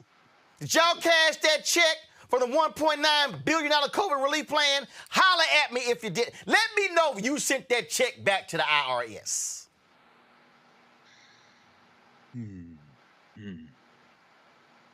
And for every fool hollering, where the anti-lynching bill, how many of you punk asses called Senator Rand Paul's office? Exactly.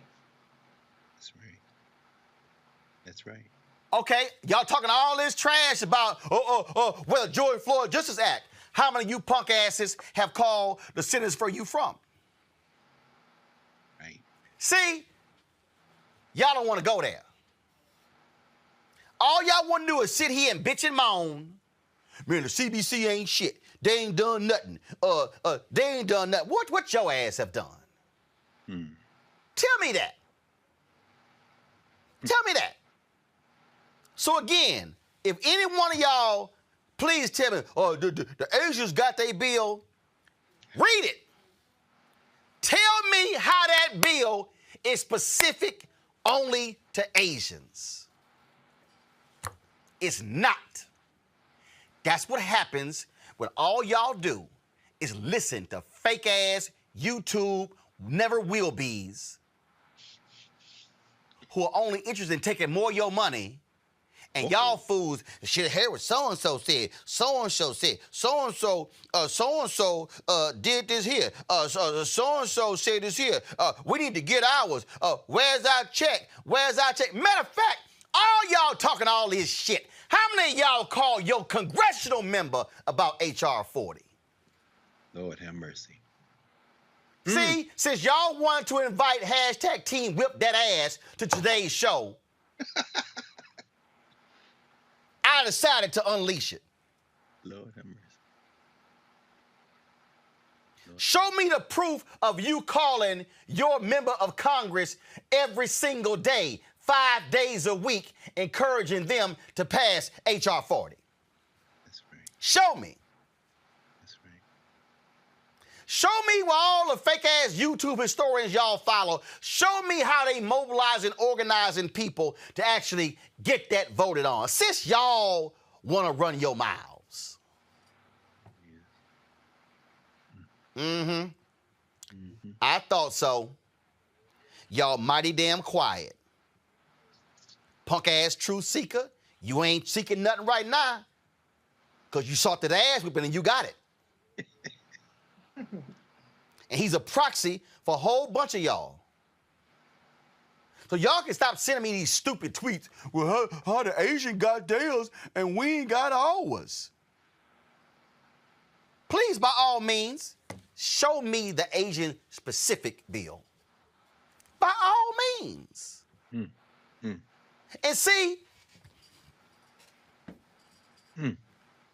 all y'all fools who said, Roland, you wrong. We can't have, no, you wrong. No, everybody else got specific bills. That $5 billion? Why they getting sued? By white farmers? Say that. Come on, Roland. Right there. Put that right there. Make sure people understand what you about to say. Say, all y'all punk asses talking all this trash. I told y'all what happens when you do that. That's right. So since y'all keep saying they need to sign a law specific to black people, again, why they getting sued by white farmers? Saying you can't set aside $5 billion for non-white farmers. It's unfair to us. Even though we know less than 1% of the more than $50 billion that went to those farmers under Trump only went to black farmers. See, it's amazing what happens when you actually read shit. My daddy watched damn near 6-7 hours of news a day. Read the paper backwards and forwards. That's where I got it from. So excuse me, I actually read. I actually listen. I'm not one of you derelicts who listen to folks with bad lace fronts and listen to other incompetent wannabe economists and listen to folk who just run off at the mouth but who don't actually teach you civics.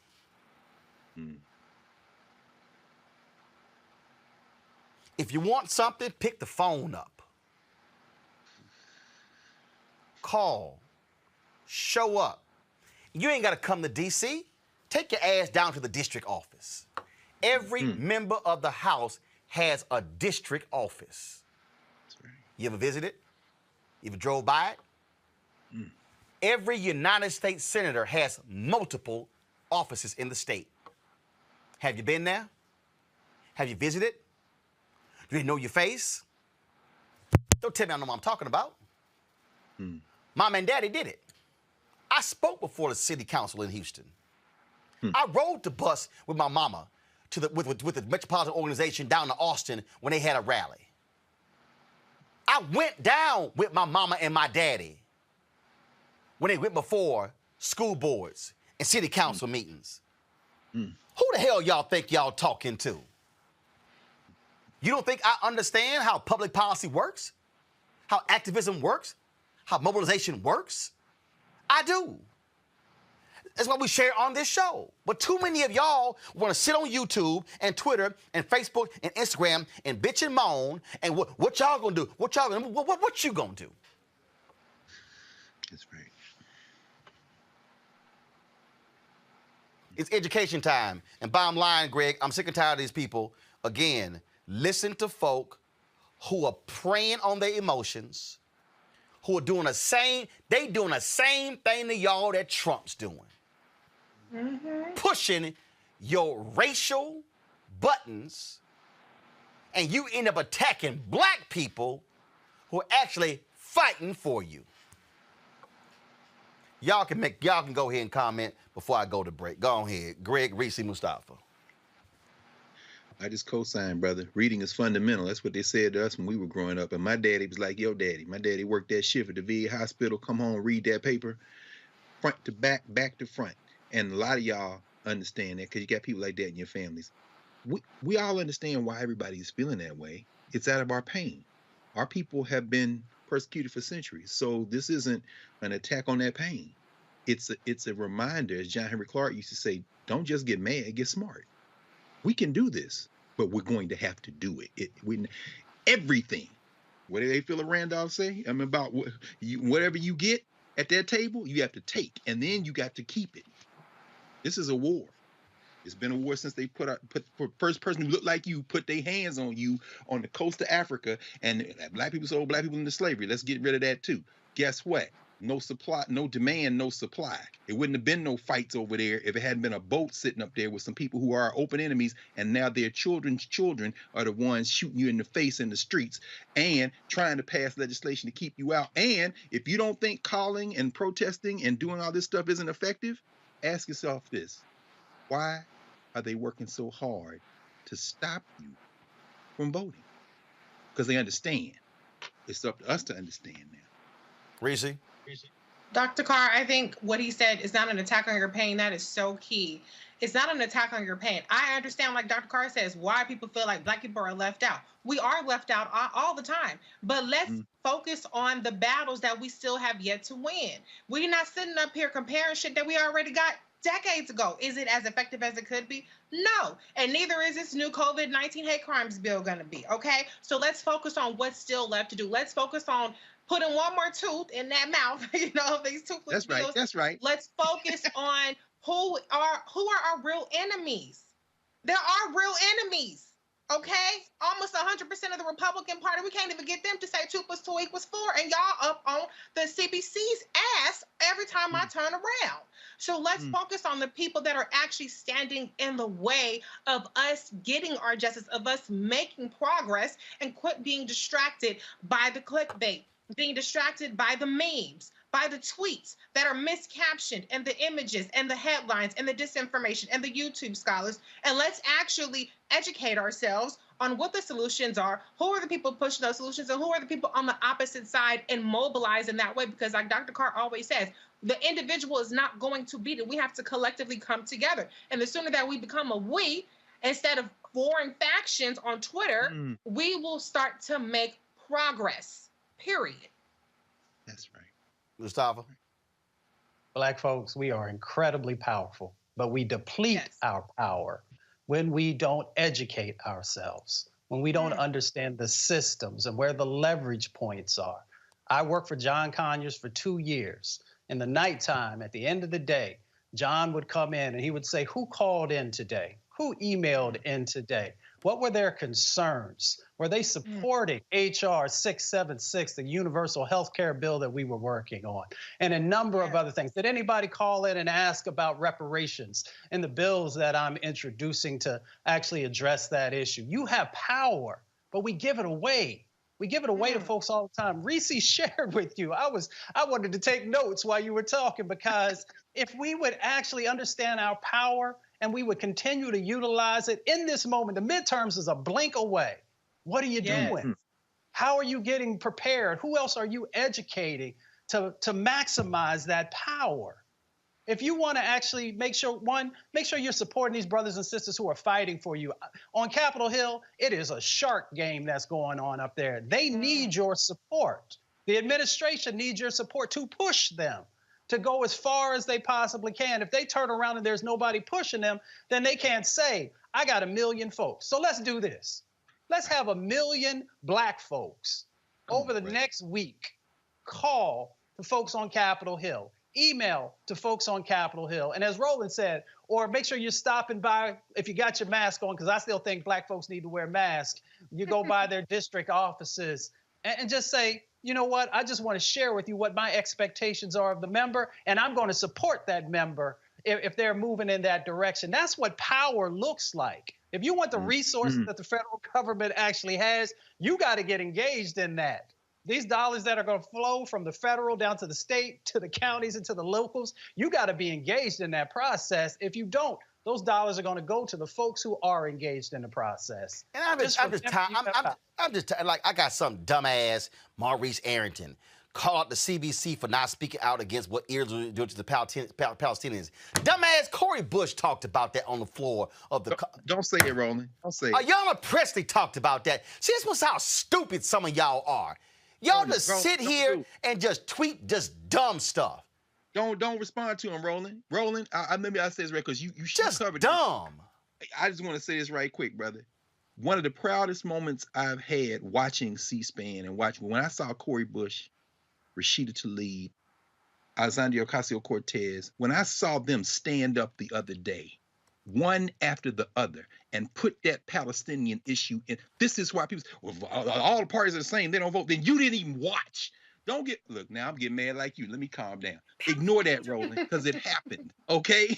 If you want to know, go look it up. Go watch Roland Martin Unfiltered. They all listed right there, and you can watch the video. But don't argue with people. This is how ignorance works. Reese just said, you throw something out there, and people start arguing, and before you know it, you've been distracted from the theft. Right. So again, so dumbass Maurice Arrington and all y'all trashing the CBC. This is called Exhibit A for idiots.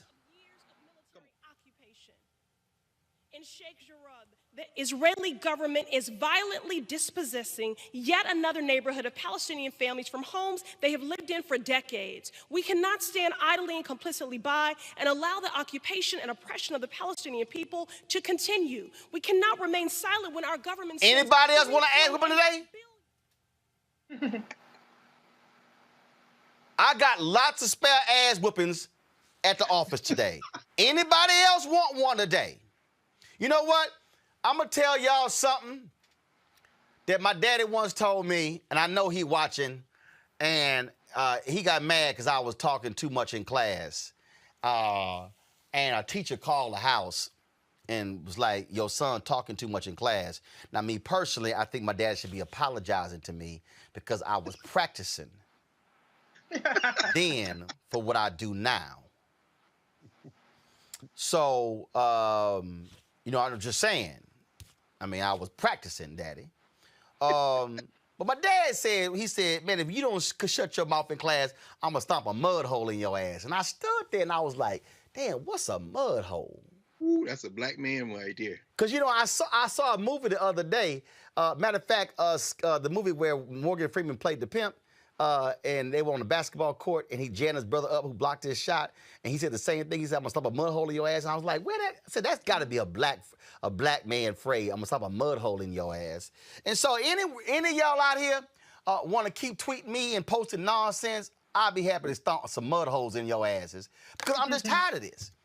I'm just tired of this. Stop him, Reese Mustafa. Please stop him. I'm just tired of this, man. I want to say one more thing. To Dr. Carr's point, were you watching? I need us to challenge ourselves to move beyond what goes viral. That's why I'm kind of preaching to the choir a little bit because you're watching Roland Martin Unfiltered if you're seeing this. But please stop just focusing on what goes viral. If you care about an issue, follow the people that are talking about the issue.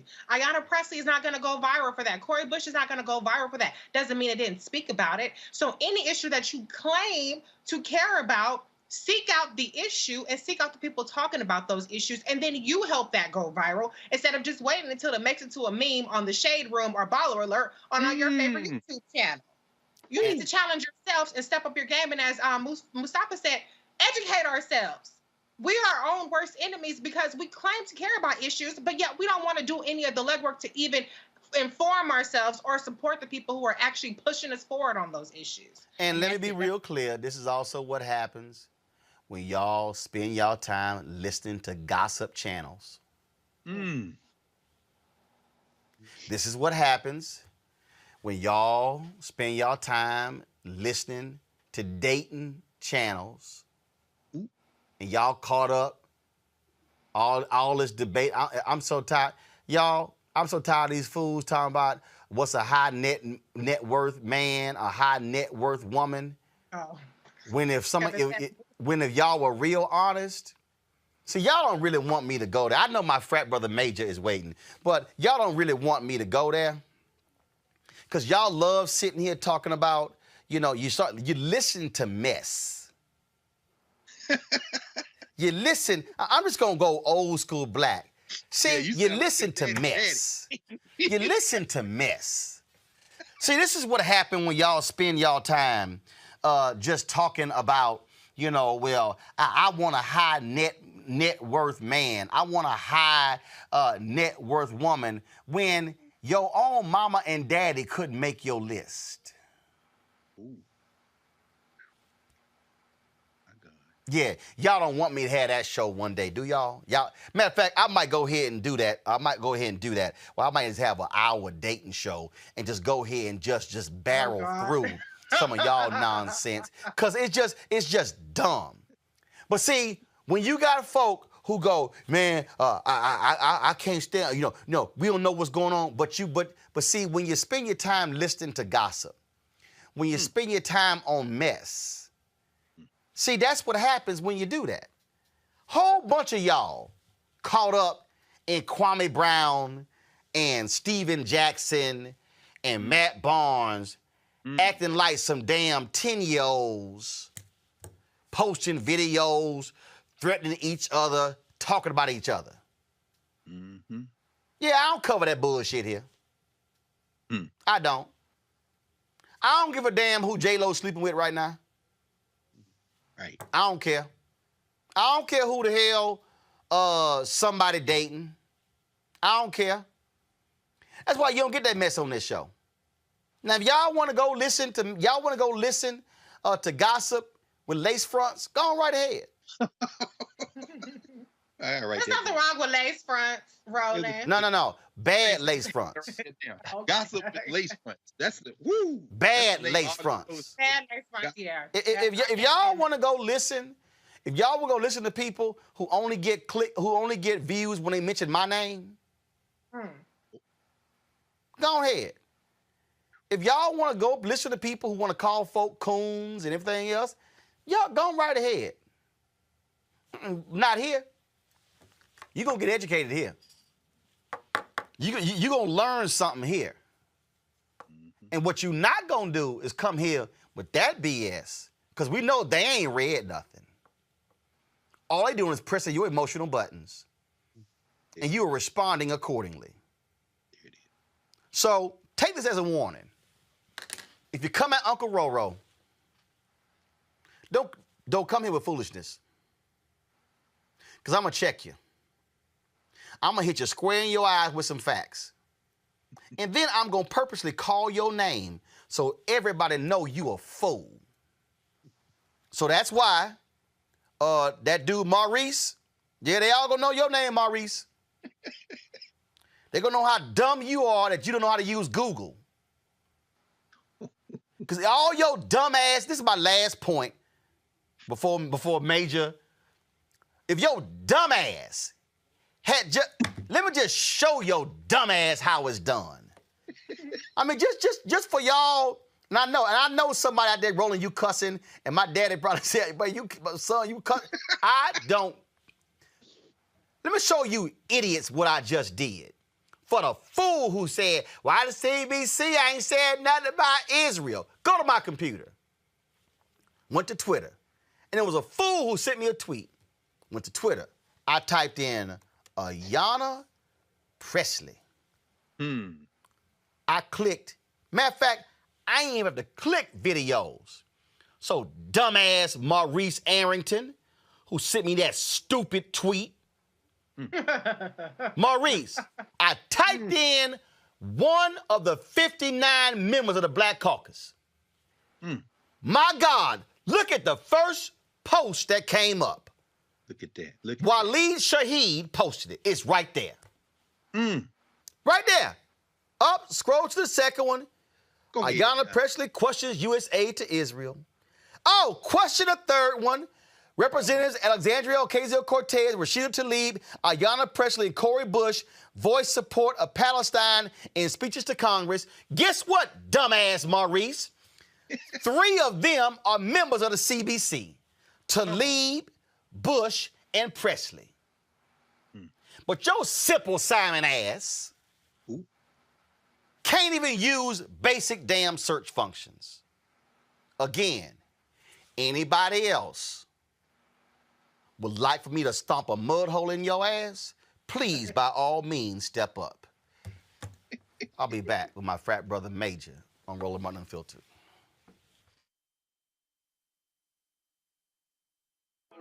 Shortly after 9/11, America and its allies went to war in Afghanistan to defeat a terrorist stronghold. We accomplished that mission years ago. Trillions of dollars lost, over 2,000 Americans dead, countless Afghans dead. It's time to get out. Many presidents have tried to end the war in Afghanistan, but President Biden is actually going to do it. And by 9/11, over 20 years after the war was started, the last American soldier will depart, and America's longest war will be over. Promise made, promise kept. Carl Payne pretended to be Roland Martin. Holla! Hi, I'm Chaley Rose, and you're watching Roland Martin Unfiltered. All right, y'all. My frat brother, Major, he had to leave at 8. We're gonna reschedule Major to come back on the show. So I just had to go ahead and just take a little time for them fools. Y'all, if y'all want to support what we do here, Roland Martin Unfiltered, please do so by joining our Bring the Funk fan club. Every dollar you give goes to support what we do. Cash App, $RM Unfiltered. PayPal.me/R Martin Unfiltered. Venmo.com/RM Unfiltered. Zelle is Roland@RolandSMartin.com. Please support what we do, y'all, because we're all about speaking truth to power. Not only that, Reese, so was it last week you were on? You asked us to support. So here's the deal. Like y'all been asking, Erica Wilson, Erica normally is on our Thursday panel. Erica was in a major car accident, y'all. A major car accident. We almost lost Erica. That's how serious this car accident was. She's in serious physical therapy, okay? That's why, like I'm talking about, Erica told me she won't be on for a year. Hopefully, with her physical therapy, that'll get reduced. So that's what's going on with her while she's out on Thursday. And so Reese asked us, Reese asked me, because, Erica ain't gonna, I told Erica, if you need something, holla. Erica ain't gonna ask for nothing, so we got her Cash App. And a lot of y'all gave her a love offering. I just want y'all to know. So hold on, let me go ahead and read this.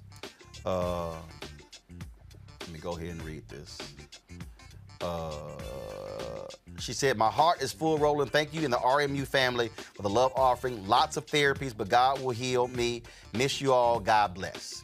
And so, Erica, so if y'all wanna send a little love offer, tell her you miss Erica. She's $ Erica Savage Wilson, $ ERICA SAVAGE Wilson, WILSON, $ Erica Savage Wilson. We definitely miss Erica on the show. I know the folks in Albany, Georgia, miss her as well. And so we just want to go ahead and keep praying for her again, y'all, as she goes through her physical therapy. Mustafa, my daddy said he liked that hat. I just want to let you know, he said he liked that hat. So, he be sending me texts while I'm sitting here working. So I want to give you that shout out. And y'all be sending stuff, my Lord. Y'all be sending stuff to the show. Reese, hey, Chelsea, bring me them blankets. Y'all, black people. I love the RMU family. Y'all be hooking us up. Y'all be. I mean, I told y'all. Yeah, bring me that cane in my office, Greg. You saw the cane, Greg? No. Greg, somebody sent me a Roland Martin unfiltered alpha cane. I don't need it. There's such a thing. That sounds nice. No, she made it. So y'all, bring me that box on the front desk with those crocheted blankets in it, and bring me my bring me the cane out the office. Y'all, seriously, folks be sending me okay, let me do this here. It's got a curve on the top. Hey, dog, yeah, it's one of them old school. And I need to show this too. Cause remember I told y'all I told y'all she get the $100 check. So Angela's daughter is a journalist, and I got to give her a shout out. So let me where's all my stuff up here? All right, here the cane. All right, so let me read this. Y'all, I told y'all my black people be hooking us up. Control room, y'all just hold on. I know we going over time, but it's all good. Y'all, so she sent this. My name is Angela Brock, native Washingtonian, huge fan and avid watcher of Roland Martin Unfiltered. Enclosed her check for $100. I learned so much from your panel discussions, guests, and commentary. A day doesn't go by without me spreading the message to my friends, family, and clients about the knowledge that I get from your show. Hold on, let me see this again. And let me pull it up right here. And she said, Hearing, you got that? You got that? So she said, I've also included a t-shirt for you that my daughter Angel Brock designed. She is selling these shirts to get drop the lower third. She is selling these shirts to get the message out that America needs black journalists, now more than ever. Her story as a news producer in local news in today's society is interesting within itself. She understands your plight and is passionate about the black agenda. Read her reason for designing this shirt on the enclosed note card. And then her website is angelbrocktv.com. She's a news producer who received the White House Correspondence Award. She is doing great things in her career. Her mama, Angela Brock. So that's the shirt I wore on yesterday's show. And so I just want to give her a shout out. And then so Greg, one of the guests made this here. This Roland Martin, it has Roland Martin Unfiltered. It has Roland Martin, and it has on the other side, black and gold, Mustafa, you're a fellow Alpha too, has A5A on it. So yeah, she made that. And Reese, did the sister put her name in here? Hold on, did she put it right here? All right, so I can't make out her name. Hi, Mr. Martin, could you please give these 2 blankets to Miss Reese for her new baby girl? If you're not able to, would you please give them, donate them? So I'm gonna send them to Reese, y'all. I gotta mail them to Reese. So Reese, this is one of the blankets. This person crocheted for your new baby. Beautiful. That's that blanket right there. And I guess they hedged their bets. They figured that was gonna be a boy. So they went ahead and made 2. So this is the pink one. Oh, I love it. Right here. So I'm gonna mail those to you and get them to you. So to our fans, I appreciate y'all for supporting what we do. And thanks a lot. I'm gonna see y'all tomorrow. Reese, Mustafa, Greg, thanks a bunch. Holla!